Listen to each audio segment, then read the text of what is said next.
Hello and welcome to Raw Podcast with myself, Kugan Cassius. This week, delighted to be joined by a bit of an old school IFL favourite. Kind of when IFL started, Mitchell Smith, your career kind of started at the same time. So we have a lot of history. Mitchell Smith, thank you very much for coming on here. First of all, how are you, mate? I'm very, very well, thank you. Thank you, Cougs. How weird is it? I was saying to you as you got out of the car, it feels like ages ago, and it was ages ago that we used to do a little bit of recording. Things have been okay. Things have been, the last 12 to 14 months have been the most steadiest I've been in my life in general. That's probably because I quit drinking alcohol, decided there needed to be a change of my life to be able to become successful.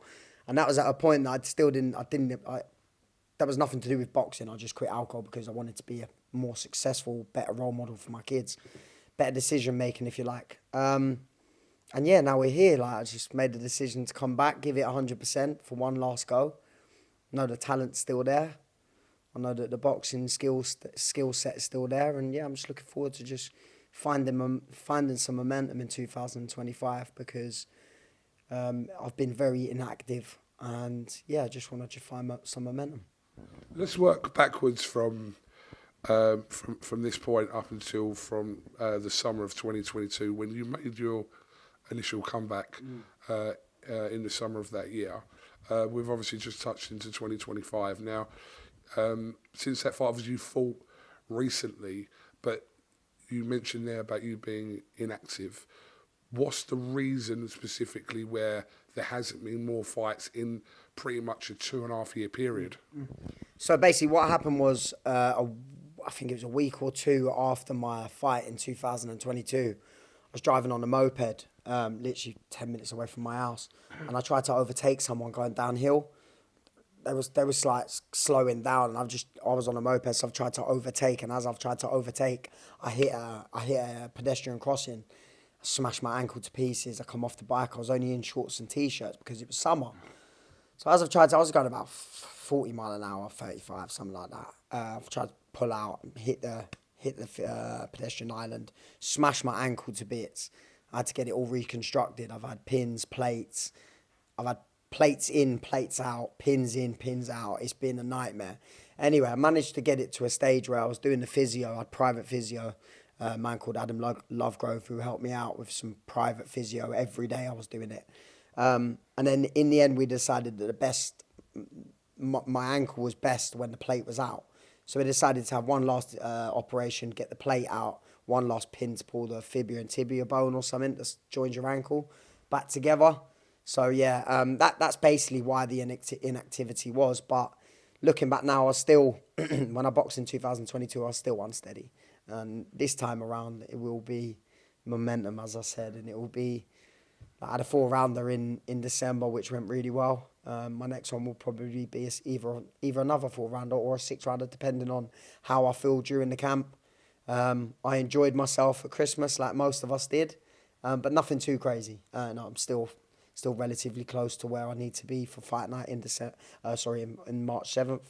And yeah, just I'm in the middle of training camp now. Things are going well. And that's pretty much been the reason why I was inactive over the past sort of 2 years. Ankle hasn't been right. I remember watching that interview you did with, I think it was Oscar. You did it around that time after your initial comeback fight, and everything seemed to be kind of in place for you. It's a shame you had that setback because you kind of had mapped out exactly how you were going to do the weight, at what points you were going to start kind of moving up the rounds again, and you made reference to you almost starting again your career as a 1-0. You had that mentality. So it's a shame that you had that setback because it's kind of, a bit of lost years there for you. I remember it, and I remember the interview very well. I think ultimately I was still doing things outside of boxing life that probably would have steered me in the wrong direction anyway. So everything happens for a reason, I believe. And I'm here now. I am the most fresh-headed I've ever been. The past 14 months has been the best 14 months of my life. I've constant money. I'm happy. I don't have nowhere near as many arguments as what I used to. I was an argumentative little shit at the best of times.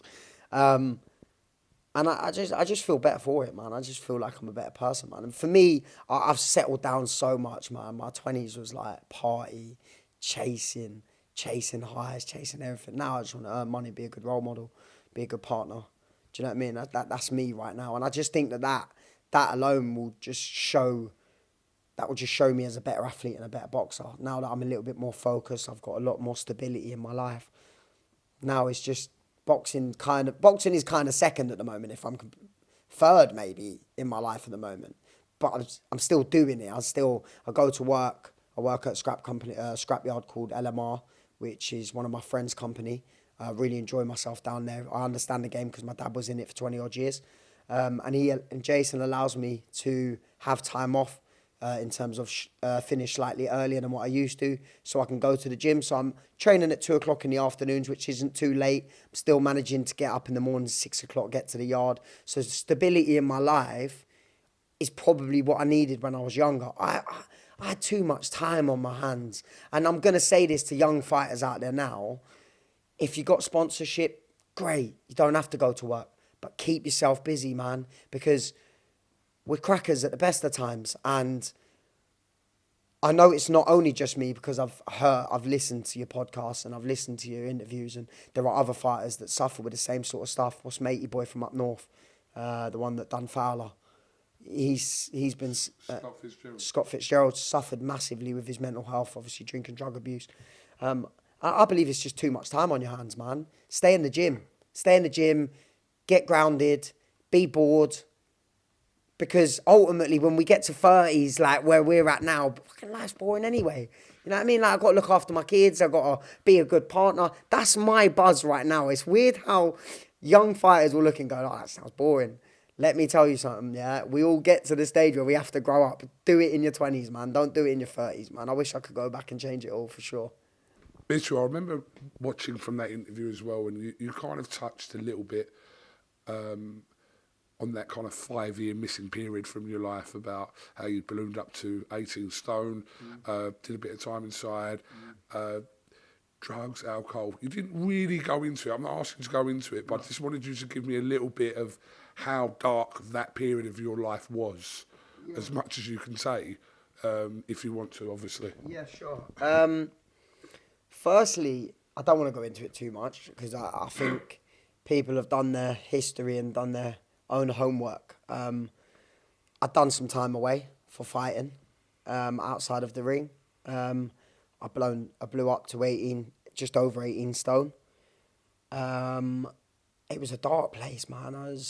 For me again, like I touched on earlier, it was the chasing highs, man. I was so addicted to feeling how I felt in them ring walks, in the ring.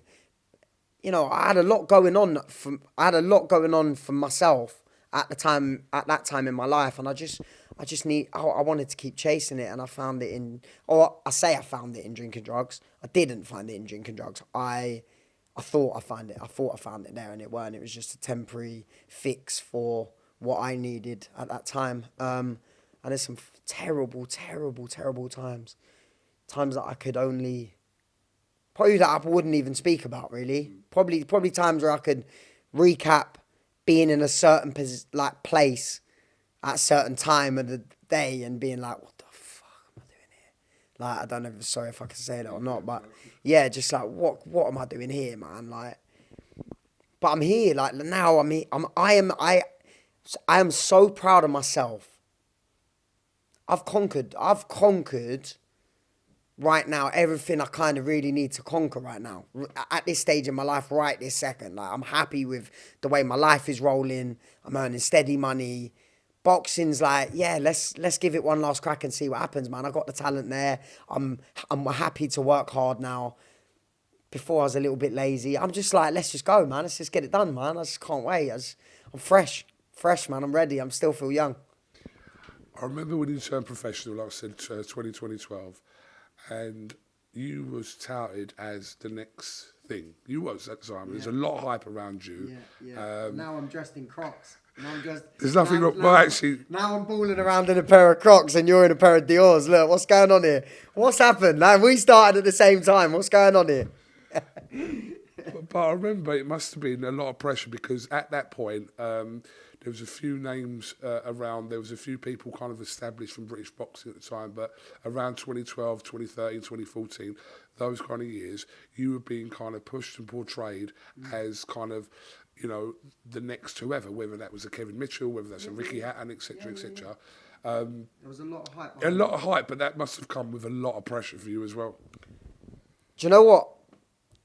Looking back now, the pressure never got to me, and I still, even now, like, we'll go back to the start of my career. I don't think the pressure got to me. I just feel I'm an addict. I'm an addict. That's the bottom line of it all. If I do something, I do it to stupid extents. And over the years, I've learnt to understand myself.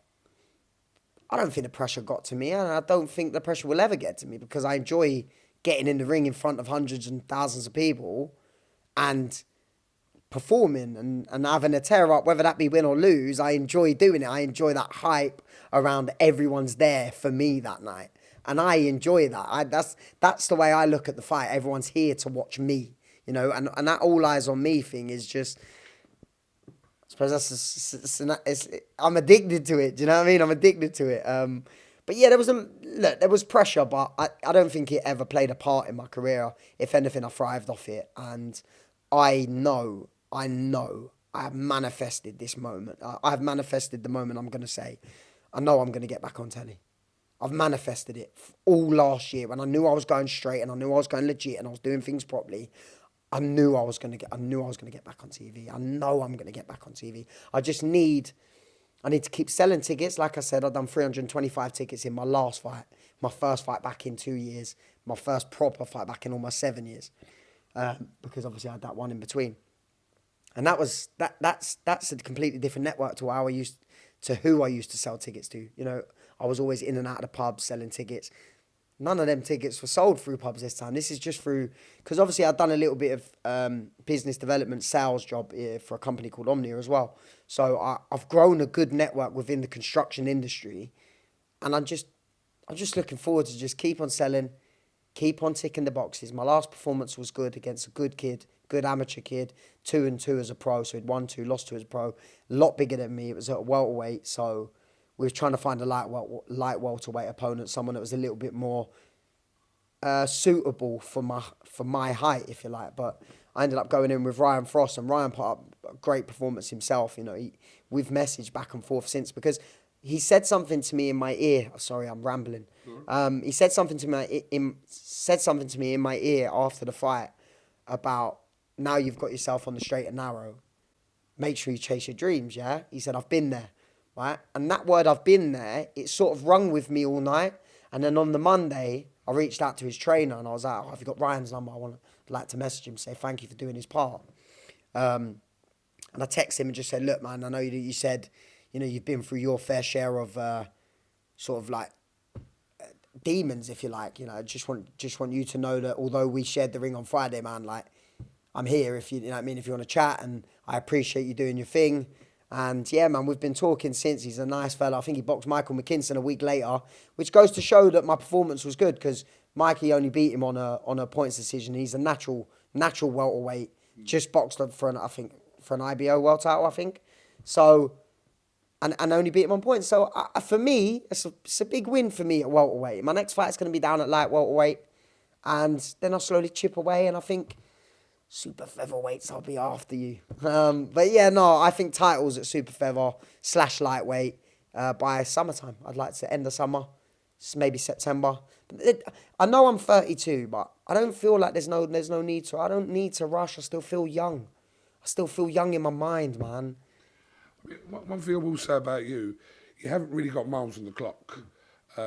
Because, I mean, due to a little bit of obviously mainly being inactive, but it's not like you've been sparring week in, week out and taking those kind of wars, and you've not really got that. So that is on your side, really, isn't it, whether you're 32 or not? It's on my side. It's on my side. It's keeping me. The pause and the break in between, I'm just looking at it as, I take the advantage out of it. You're right, there's no miles on the clock. I've not had 5 years of heavy sparring, hard sparring. Because ultimately, when you're in these 10 and 12 round fights, the training camps are harder than the fight. That's what's taking the miles off, the running, the sparring, the taking the punches, the fucking hours and hours of strength and conditioning, picking up small niggles and injuries. I've not had that. Yeah, I've had my big injury, which is now, by the way, 100%. Otherwise, I wouldn't be able to. I've got all the weight off, get myself back into fighting shape. Now it's just about. I don't know where I went with that conversation. That might have to be cut, but. That's all right. No, you're right. You're right. I don't know where I went with that conversation, but yeah. There was a version outside of the ring, like a persona of Mitchell Smith that existed in 2015, and I will relate back to a press conference I was at, which you know what I'm going to say. You know what I'm going to say. I'm almost going to swear then. You can swear. Go on. That version of Mitchell Smith, how far are we away from that version of Mitchell Smith? Because I know, listen, the fight didn't go your way, and I think you probably would admit, did you go over the top in that presser with George? Let's have it right. Let's have it right. That press conference done me no favours, you know what? I got my arse handed to me. Well, I didn't get my arse handed to me. I got beat on a very, very close, and I will say it again, very, very close points decision that could have gone either way. I might get digged out for it. I might not. I've watched it back a few times, mostly when I was pissed. But yeah, no. Look. Oh, fuck, where was we at, Cougs?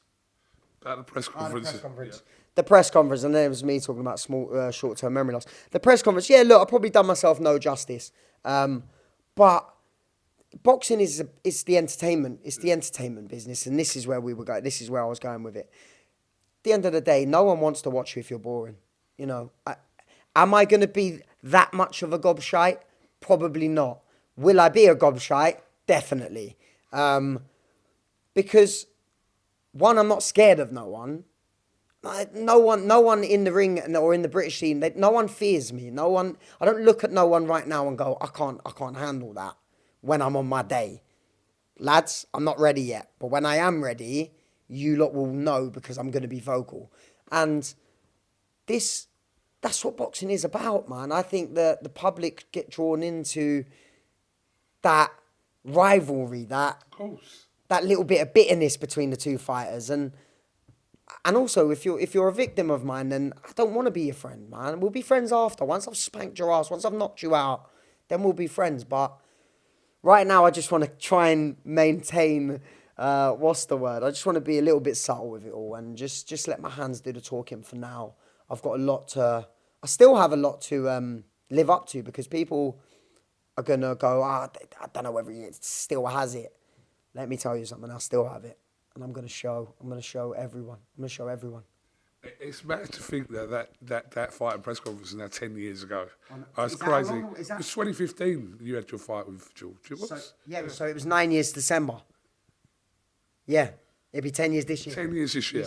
Yeah, 10 years. Sorry, yeah. I'm just going by a calendar year. But yeah, this is like the 10th year. Yeah, if you like, mad. And I think, is that a lot, mate? That's mad. I was still a kid, man. I thought... Looking back now, I thought I cracked it. I thought I was Mayweather. I blew everything I had, and then all of a sudden I got beat, and I was like, because I remember I got paid sensibly well for that fight, and obviously as you do and as boxing goes, the more you win, the more, and then when you're on telly and the better fighters that you fight, you earn more money. And I wasn't the best saver at the time. I didn't really look after. I wasn't very financially educated. What was you spending your money on? If we take out any kind of narcotics or alcohol, what was you spending your money on? Women and gambling. They were my other two highs per bar. So again, the addictive personality. That was my thing. I used to punt on everything. On all fronts, any kind of vice. Mind you, I must admit, because I'm an honest person, I still do like a £10 acca on the weekends. I must admit, me and my son sit down and watch the football together, so it gives us a little bit of bonding time. But yeah, man, I was like, I blew a lot of my money on chasing, man. Here's what it is. What advice do you give to fighters, someone who's very experienced and kind of suitable to answer that question about whether, when they get into a certain stage, I'm talking about kind of when people are starting off on the small hall scene, but there's a point where people do kind of then move up to the next level where they are earning sensible money, where they could be starting to put that money to good use somewhere, what advice would you give in that respect? Personally, I would say from the start of your career, get yourself into a mindset of, I'm going to look after a certain amount. Listen, I'm not a financial advisor. What I can say is it's easily spent. I had a lot of money and now I've got nothing, or compared to what I had. Do you know what I mean? And I have to work week in, week out now.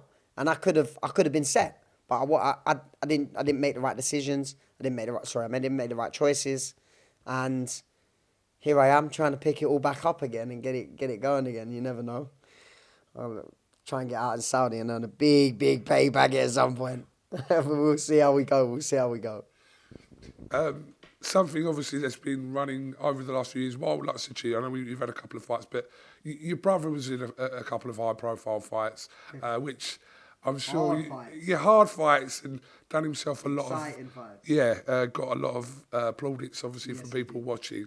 But you and your brother, obviously, I know you've probably had your moments over the years, but you guys are close, and that must have been nice for you to see Jez kind of getting those moments as well. It was nice. I can remember there was one time that we weren't talking and he boxed. I can't remember the kid's name, but it was during lockdown, and he was. Was it McCauley? No. It was a kid from up north. I'm sure Kieran Farrell trained him. Can't remember the kid's name. It's all tattoos. Anyway, never mind. My brother was a massive underdog to the bookies, and I was just like, I was proper like nervous about it. And I remember sitting in the kitchen watching it, and he'd done himself so proud that night. He come out on the win. He come out with a win. So, yeah, man, everyone had a nice little touch that night. He didn't fight Kane Baker, did he? No. No. Nowhere near that weight. Oh, no. Like middleweight. Middleweight. It was a middleweight fight. You're going to Google it now. Keep him entertained for 1 minute while I find it. Keep you entertained while Kugan's Googling, really. And he's meant to be the knowledge of boxing. your brother. He's meant to be the knowledge of boxing. your brother. He is my brother, to be fair. Ben Ridings. I'm not sure I would have guessed that. I would never have got near that. But just to finish up on that, Yeah, it was he had some attention, Jez. And also, see with Jez. Firstly, I think he's in the process at the moment. He's going through a lot of stuff with his family. He's got a brand new family, so he's got a wife and he's now got 2 kids. One of them 15 months, one of them newborn, basically. And he's flirting with the idea that he wants to come back because there's unfinished business in terms of, yes, he was in exciting fights and people are going to know his name, and he achieved a fair amount in boxing, but he didn't win a title. Now, you know Jez, and I know Jez. He's definitely good enough to win a southern area, maybe even in English, and maybe even a little bit more. You know, you've seen worse champions. I've seen worse champions out there. So for Jez right now, it's all about processing his family life and just getting everything in the right order, because it's all his newborn is relatively new. So, you know, he's just got to get his setting stones right. And I think we'll see Jez again at some point. I'd like to see him again because I think he owes it to himself. I think leaving the game with a title would do him justice. I think after taking some very, very hard, I'd say 70-30, 60-40 fights, because, you know, when he was getting called up by Frank and Eddie, and he weren't getting a favour. He was an opponent. Do you know what I mean? He was an opponent. And we know this. I may have to take that gamble at some point, but it'd be nice if he left with a title. It'd be nice if he left his career with Southern area title strapped around his waist, and I'll try and help him along the way. Mitchell, you talk about you having an addictive personality. Yeah. You're in your 30s now. What do you do? Because I think I've got an addictive personality, but what do you do in terms of changing it? Moderation? Because you can't go cold with everything. No. So what do you do to kind of keep that in check and maintained? I'm so happy that you mentioned this sort of question, because for me, I'm addicted to the grind. I'm addicted to earning money now. I want everything back I had and more. I want a future for my kids. And that's not just going to come through boxing. Guys, it's not just boxing to me. You know, I work for a scrapyard, so anyone within the demolition industry can throw work my way, fit out companies, that sort of thing. If there's any local plumbers, electrician, we'll take your metal as well. I also work for a payroll company called Omnia Outsourcing. So again, anyone in the construction industry needing their CIS, boys, paid, get hold of me. So my addictive personality has just changed from chasing highs to chasing fucking direction and where I want to be in 10 years' time. You know, direction, I think, is something that, again, young fighters need. Where do you want to be in 10 years' time? Who do you want to be in 10 years' time? And now it's just about bettering myself, man. I just get up in the morning, I thrive off of just going to work and earning money. I earned good money as a pro, but I actually feel more content now. I'm earning kind of a little bit less money, but I'm actually going out and getting it. Do you know what I mean?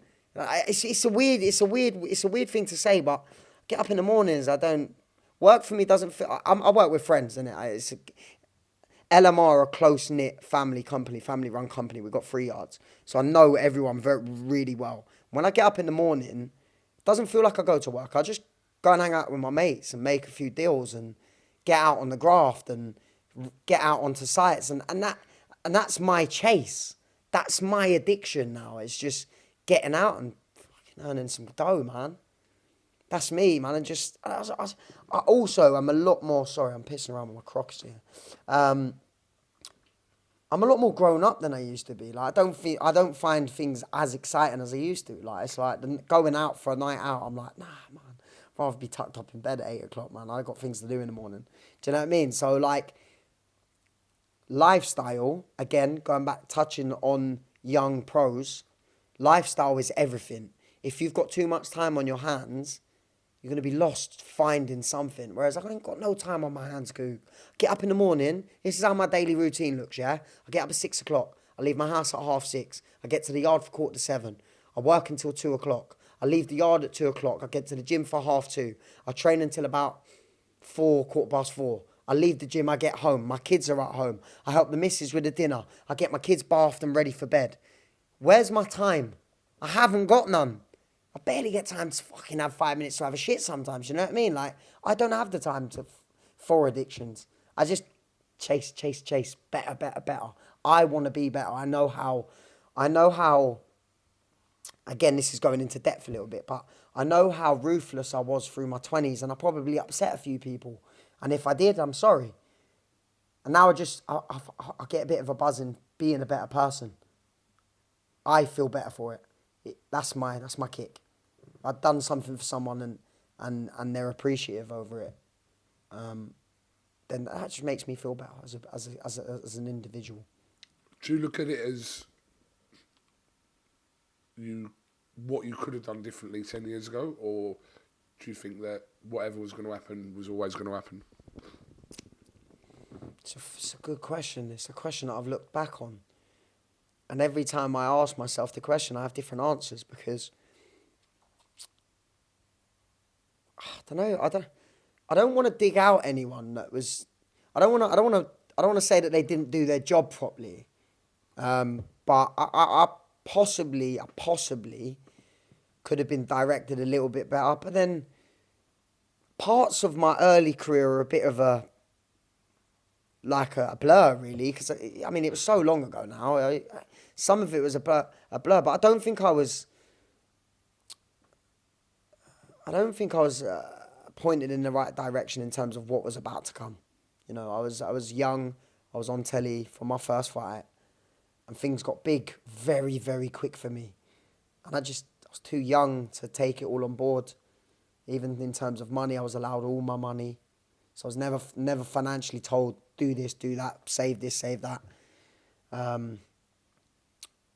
It is what it is, man. It is what it is. I kick myself, like, probably feel like my whole demeanour just now just go flat, but it is what it is. Like, there's no point in losing sleep over lost time. It's done. It's finished. It's over. It's gone. It's done.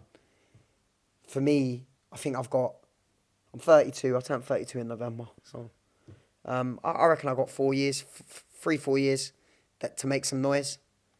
3-4 years is still a long time, Coos. You know what I mean? It's still a long time. I think I can make it happen.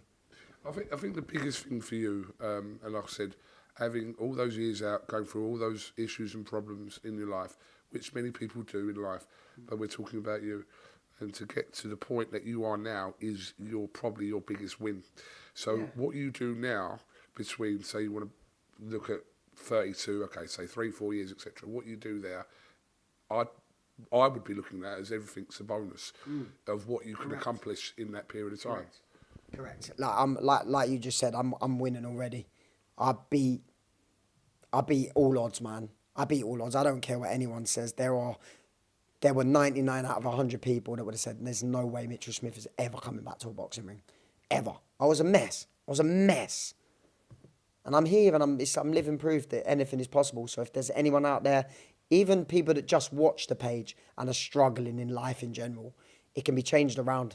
Bam, like that. It can. You can see the end of a tunnel if you keep on making the right decisions day in, day out. And like you just said, anything now that in boxing is a bonus, man. But I wouldn't be doing it if I didn't think I could win titles. I do still feel I can win titles. I'm not in, but boxing's too hard to just come back and go, I'm going to do 4 and 6 rounders on small hall shows. There's no entertainment in that for me. Like, I enjoyed the ring walk, as you could see, my last ring walk was the bollocks, if I must admit. It was the bollocks. And I enjoy the entertainment, but I want to win titles. I want to be back on TV and I want to win titles. And I'm serious. I'm serious about it. And I think that my next few performances will show. I've got a fantastic manager in Simon Legg. And he's going to be able to open up these doors. Fingers crossed he's going to be able to open up these doors for me with the tickets that I sell and the performances that I'm going to be putting in. My last performance was a good performance. It showed a little bit of ring rust, I must admit. But my performances coming up will show. And providing that they're good, which I think they will be, I can't see why not getting them back on telly. Why not? I'm exciting. There's some big venues close to my house. I'm a London boy. I'm a West Ham fan. I sell a good ticket. There's a massive story there. Promoters, Frank, I'm selling it to you. But on a serious note, you think about it, yeah? Frank himself has small hall shows at York Hall. You need a ticket seller? I'm there. You know what I mean? I'm there, man. I'm happy to start my career off as if I was 21 again. Like, get myself. I sell enough tickets to pay for myself, so I'm not losing anyone. I'm not losing anyone any money. The sport's a business. One of the biggest backhanded compliments in boxing is the term wasted talent, isn't it? Somebody who had everything and was projected to be everything. Sounds like Frank, that. But wasted talent, there's a few boxers like you could probably put into this category of, and those fighters may have won British titles, they might have won this and that, the other, but they were expected to always do more. I mean, that's public expectation isn't always necessarily accurate to what is there in front of you, but I wouldn't call you like a wasted talent. I just felt like you weren't given the opportunity for us to see that talent at that age. Yeah, I didn't give myself my full potential. I didn't give myself my full potential. And again, people are going to question, is it still there? Only time will tell, guys. Only time will tell. I'm a realist. I know where I'm at right now. Am I championship ready? No, nowhere near. But I think in 6 months' time, I've been training all of last year. Got my sparring rounds up to 6 rounds, 8 round sparring. So this year is just going to be about momentum, getting myself back to where I feel. And when I'm ready, like I said, I'll make some noise. For sure. Okay. Well, listen, Mitchell, much appreciate your time. Much appreciate your hospitality here. Listen, we'll keep up to date with your progress. Obviously, you've had that win last month, so just keep climbing up that ladder and see where it takes you. And if you need somewhere to vent and to get the attention of some of these promoters, Cougs is the man. IFL's always here for you. The man. Cougs, just quickly, thank you for coming over and giving me some airtime, man. I hope that people have tuned in. I hope that people have watched. I hope that people have enjoyed. And this year, you're going to see a lot more of me. Before I leave, I just want to say thank you to, firstly, the company LMR, who I work for. Hold your thing up, because I can't really see it there. Let me give you the mic back quickly. Go on. So LMR is the company that I work for. Quint Construction, another company that sponsors me. Omnia, who I work part-time with. Dubai Sports Gear, Armour Academy, One Financial. Matt the Mechanic, I'm just going to throw you out there as well, because I know you helped me out last year. If there's anyone else that I've missed, then I apologise. But thank you guys for supporting me. And if there's anyone else, the sponsorships at the moment, they're not huge. If there's anyone else that wants to help me along sponsorship, please give me a message on Instagram and we'll get something rolling. But thank you very much for tuning in. Thank you very much, Mr. Smith. Make sure you comment, like and subscribe, and you will see us, hear us next week on Raw Podcast. Thank you very much.